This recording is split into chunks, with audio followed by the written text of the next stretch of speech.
What's up everyone? Another October 11th is upon us and I'm back with another video.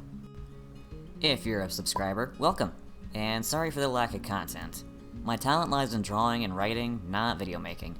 If you're not a subscriber and just landed on this or were shown this video by someone else, then hey, you're absolutely welcome here too. Some of you may remember my coming out as non-binary video 2 years ago, which ended up getting a whopping 68,000 views since. Yeah, that blew past my expectations. But hey, if that means more people saw it and were informed or comforted, then by all means I'm glad it got so much attention. One thing I want to address before we continue is one of the topics, or rather questions, I got asked a lot before comments went offline. Can you help me come out? While I'm honored and flattered you turn to me for help, the fact of the matter is I can't. I would love to help each and every one of you with your own personal journeys, but in reality I just can't do that. And that's because we're all unique.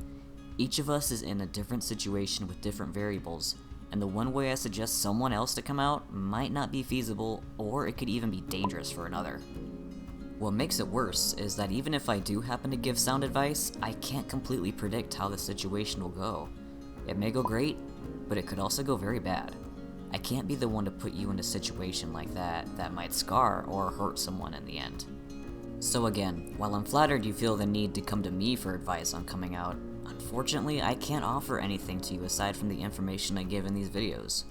So my one slip of advice, take what I give you with a grain of salt for my personal experiences, since they may not be the same as your own. Do your own research and wait until you think it's the right time. No one knows when that may be, but always keep your safety in mind.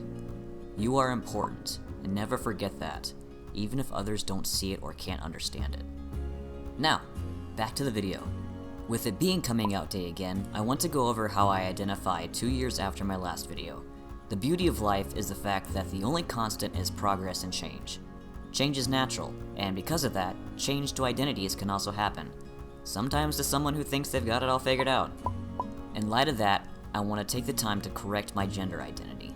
I realized in my last video 2 years ago I mentioned some things about transmasculine and demi-boy, and how I didn't really relate. Well, in light of some more self-exploring and continuously trying to see where I feel right, I've come to realize that point is incorrect. So now I would like to amend some information. This is me solidly identifying as transmasculine or a non-binary trans guy. Once again, I'm gonna go off the assumption that what I just said was confusing as hell. Wait, so you're still non-binary? Basically yes. Because the binary is male and female, and I don't identify strictly as male at this point in my life, technically I still fit the non-binary, gender non-conforming, or genderqueer label.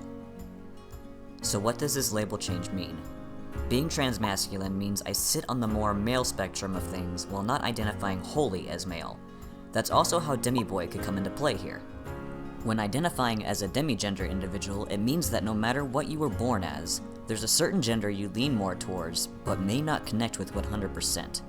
For me, this is being a guy. I don't feel completely like what society would deem as a guy, and I sure as hell don't feel like a girl, but being referred to as a guy feels much more acceptable than being called a woman does. At the end of the day though, who cares what society thinks of your gender and gender expression? You do you, fam, and don't be ashamed. Does this change affect my pronouns?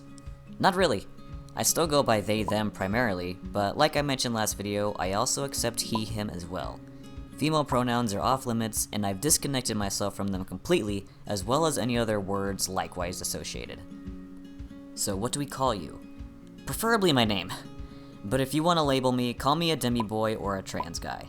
I accept both happily, even if I don't completely identify as male, and I still accept non-binary too. Because I personally feel non-binary and trans fit under a similar label, since to be either you don't identify as your assigned sex at birth, I accept both equally. On the subject of names, I've also completely disconnected from my birth name over the past few years and any nicknames associated with it. I've tested the waters with a few names so far, and in this process of my journey, I've been happily using Devin for over a year. And yes, I plan to make this a legal change in the future. What about your other identifications? In the last video, I discussed how I felt personally to be panromantic and asexual. I just want to say that so far, this hasn't changed. I still feel this way and sport the definitions I gave, and I don't quite feel that changing soon. Another big question I feel on the horizon is transitioning. Do I have any plans? Well, if you've heard my voice in person or in any of the videos before this, I think you can already tell that the answer to that question is yes. My dysphoria, the main reason I feel so disconnected from myself, can be eased and helped by transitioning and the process I'm going through to transition already. It might not be fixed 100%, but I know it will help me feel worlds better than I did before, or even now. So that's a loaded word actually, transitioning. What all do I have planned? As of the air date of this video, I'm currently 5.5 months on testosterone. I had been eagerly waiting to start T, or testosterone, to help me feel more confident with who I am and change aspects of myself like my voice. For years, my voice made it impossible for me to pass as anything but female. And being someone who doesn't relate to that at all, it does things. It reflects very negatively on my psyche to hear my own voice and recognize it as myself, or to still be called a girl. And I'd wanted to change it for so long, even before I knew I was trans. I know there are vocal exercises, and trust me, I've done some continuously, but they only go so far. So my first step toward transitioning was hormones. Beyond that, I do bind with the binder regularly to appear more masculine, and I'm even looking toward top surgery in the, hopefully, not so distant future. As of right now, I don't have any plans for bottom surgery. Below the belt is my least dysphoric area at the time, so for now, I'm fine with leaving that stuff alone. To help alleviate it though, on days when it does decide to stir, I've acquired a Packer STP. I haven't gotten brave enough or used it enough to use it confidently in public restrooms yet, but for now I just make a beeline for the stalls in the men's restrooms, which I've been using for a few months after starting T. Other than that, there's not too much more to update everyone on.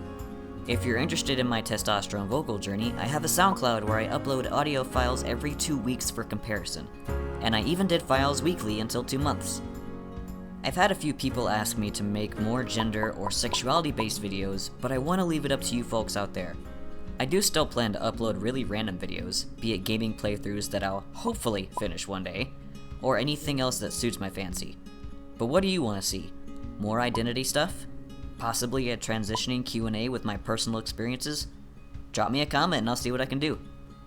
So yeah, until next time, this is Dev checking out and wishing you all a safe and happy coming out day.